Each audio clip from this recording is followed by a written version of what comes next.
Welcome to Rising India, Abhinal. Thank you. Thank you. Good afternoon, everybody. And when we say Rising India, who better than talk to you? Because आपने international film भी की और India की अलग-अलग languages में films भी की, मराठी से start किया. कितनी कितनी भाषाओं में film चुकी कितनी language?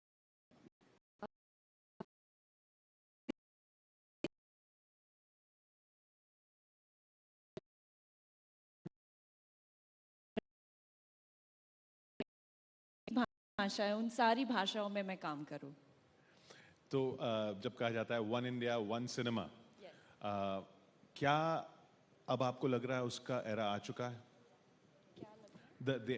उसी की age चल रही है. This is the era of One India, One Cinema. I am not able to hear you properly. Okay.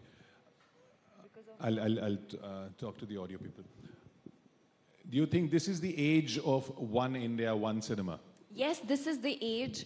और मैं actually I can't tell you, I'm so proud to be entering the industry at this time because मुझे ना कि सिर्फ Marathi cinema का हिस्सा बनने को मिला लेकिन हिंदी और तेलुगु अभी 2 ऑस्कर्स भी आए हैं हमारे देश and what could nothing prouder, you know, I'm so proud and I really want to represent India on a global level, you know. I want to narrate and tell the stories उन सारे लोगों के जो किसी ना किसी तरह से celebrate ने हम मतलब people are not able to know about their journey. So मुझे इन सारे लोगों का you know journey का हिस्सा बन के एक global platform पे उनकी story पहुंचानी है. That's my aim.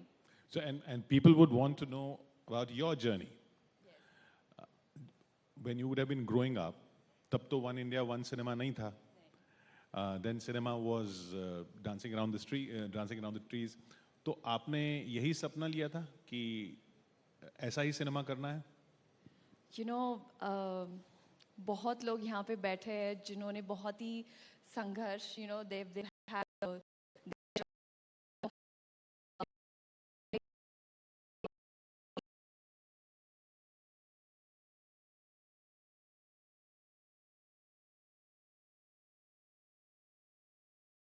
सपोर्ट नहीं था क्योंकि उन्हें डर लगता था कि क्या होगा, इंडस्ट्री कैसी है, अच्छे रोल्स मिलेंगे या नहीं मिलेंगे.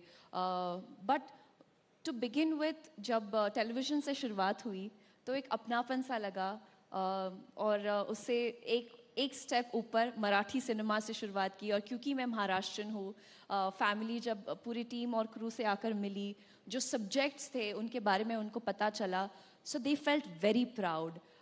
फिर लव सोनिया की बात आई और जब फिल्म रिलीज़ होने से पहले फिल्म फेस्टिवल सर्किट्स में जब राउंड्स कर रही थी, चाहे वो मेलबर्न इंडिया फिल्म फेस्टिवल हो या यू नो अमेरिका जब फिल्म गई, तो जो कमेंट्स आ रहे थे कि Mrinal you are the next Smita Patil. तो Smita Patil for me is my goddess. मैं उनको वर्शिप करती हूँ. उनके सारे फिल्म में मैंने बहुत स्टडी किए हैं और this is a very big compliment, especially for a Marathi girl. So now my family says ki, you know what, Mrinal, we are proud of you. There's no looking back. Just one thing. जो भी film का आप हिस्सा बनोगे, make sure that the audience learns something out of it. एक conversation शुरू होनी चाहिए उस film के ख़त्म होने के बाद. It's my small effort as an actor to make this society a better place to live in. और आप शेयर करती हैं अपने फैंस के साथ, अपने ऑडियंस के साथ मोमेंट्स जिसमें आप स्ट्रगल भी करती हैं पर्सनली. वो क्यों शेयर करती हैं और ऐसा क्या होता है एक्टर की लाइफ में जो ऐसा स्ट्रगल करना पड़ता है? You know, I'm sure आप लोग बिलीव करेंगे मुझे क्योंकि हमारे कुछ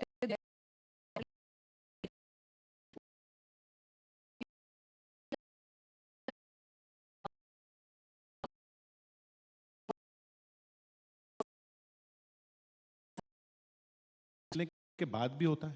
ऑफ कोर्स, इनफैक्ट और ज़्यादा, क्योंकि अगर आपकी फिल्म ज़्यादा सक्सेसफुल ना हो और सडनली सक्सेसफुल हो गई तो वो जो प्रेशर है वो और भी बढ़ जाता है. तो आई फील मेरे लिए इम्पॉर्टेंट है, फर्स्ट ऑफ ऑल मैं एक फसाड नहीं रख सकती अपने सामने क्योंकि वो दिख जाता है. I am very bad at lying. And what is more important is जो आजकल की जो पीढ़ी है who is so much engrossed into social media, जिनको सब लगता है कि आज ये यहाँ पे वेकेशन कर रहे हैं, यहाँ ये सब खुश है, सब हंस रहे, ऐसा नहीं है. I just wanted them to know that there is struggle, there is hard work, you need to be determined, you need to make sure that you work hard and you do not give up.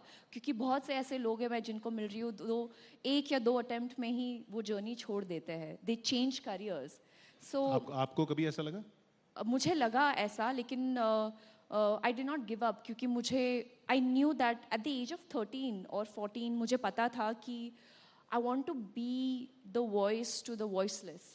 I wanted to, but at that age, you know, you're so naive, आपको पता नहीं होता आपको क्या करना है. तो बस ये पता था कि कुछ अलग करूँगी.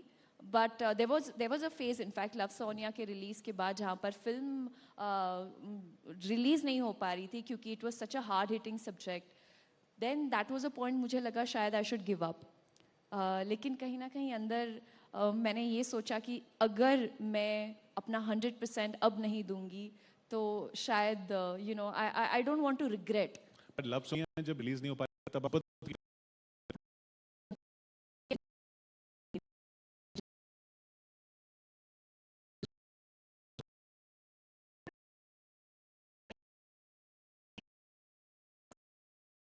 हैम्पर नहीं होना चाहिए फिल्म के इमेज के लिए. लेकिन जब फिल्म आई तो all the makers were very happy, they were proud. और I am happy that you know इस फिल्म लव सोनिया के वजह से भारत के अलावा कई सारे देशों में काफ़ी सारे रूल्स और लॉज चेंज हुए हैं. मेरे लिए वो सबसे बड़ा अवार्ड है मेरे लिए. और काफ़ी सारी लड़कियां भी we save the girls, so that's the biggest achievement for me till now. TV पर आने के बाद लोगों ने ये नहीं बोला कि टीवी बहुत ज्यादा हो गया, it will be difficult for you to get films because you are over exposed in serials? क्योंकि you know we have a stereotype. वो कहते हैं कि अगर कोई टेलीविजन एक्टर है तो वो टीवी ही करेगा. बट आज सब कुछ बदल गया है.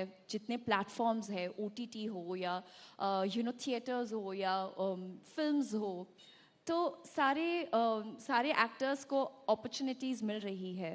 And what is important is वो जो एक टैग लगता था ना टेलीविजन एक्टर, वो हट चुका है और वो टेलीविजन ने रिप्लेस किया है Indian actress. So today I am an Indian actress and a proud one. ये किसी ने बोला आपको उस वक्त कि नहीं हो पाएगा? बहुत बोला. क्या बोलते हैं, क्योंकि बहुत लोग जानते नहीं हैं कि ये ऑडिशन और ये स्ट्रगल का प्रोसेस होता क्या है, तो क्या बोला गया आपको? कहते थे मुझे कि नहीं हो पाएगा, आप घर चले जाइए.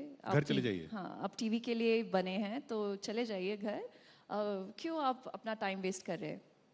लेकिन कुछ फिल्म मेकर्स मुझे मिले जिनको मैं थैंक यू कहना चाहूँगी. In fact I want to say thank you to all those people who said I can't do it. I am so happy to be sitting right in front of you and representing Indian cinema today.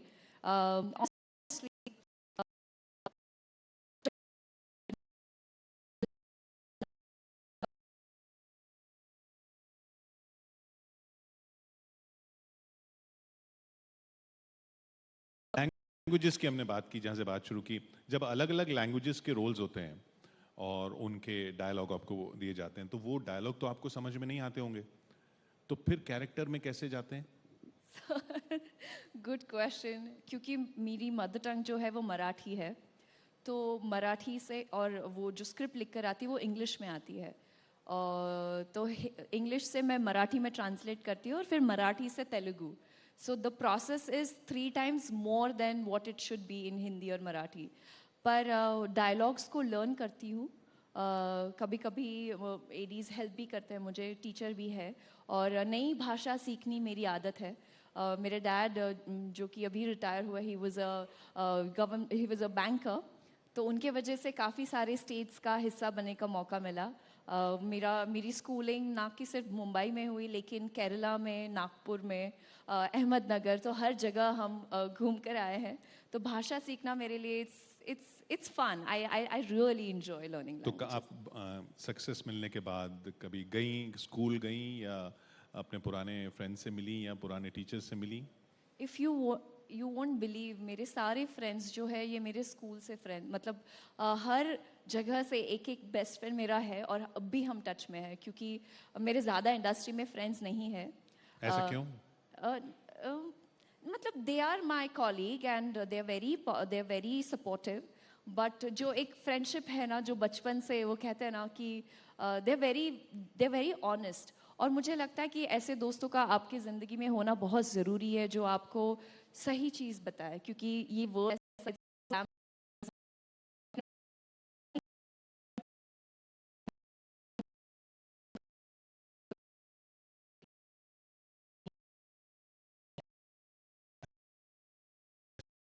फिर दिक्कत क्यों आती है, फिर वो struggles क्यों आती हैं, इमोशनल स्ट्रगल्स, लो होने की struggles?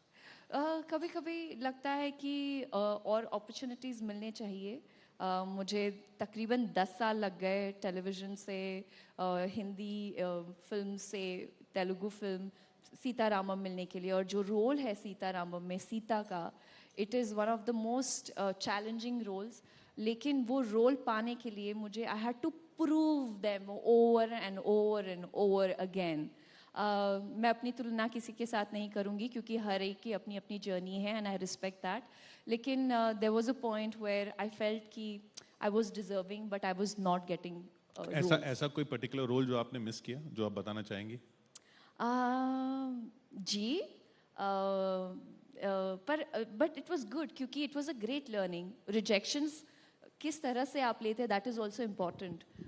There were some beautiful films like Jai Gangaajal, जिसमें प्रियंका चोपड़ा ने काम किया, और बहुत ही I look up to her work, I love her. और शायद जो उन्होंने किया वो मैं उस वक्त कर नहीं पाती, और मैं रेडी नहीं थी। तो मैं ये सोचती हूँ कि you know what Mrunal, maybe you are not ready then, you need to work so hard to reach there. वो कहते हैं ना कि भगवान तभी देता है जब he knows that you will value it now. तो आप कैसा बनना चाहती हैं, आखिरी सवाल मेरा, आज से 10 साल बाद जब जर्नी और आगे बढ़ चुकी होगी, तो आप किस तरह बनना चाहती हैं, कौन आइडल है? मैं बस एक आम आदमी की तरह रहना चाहती हूँ। First of all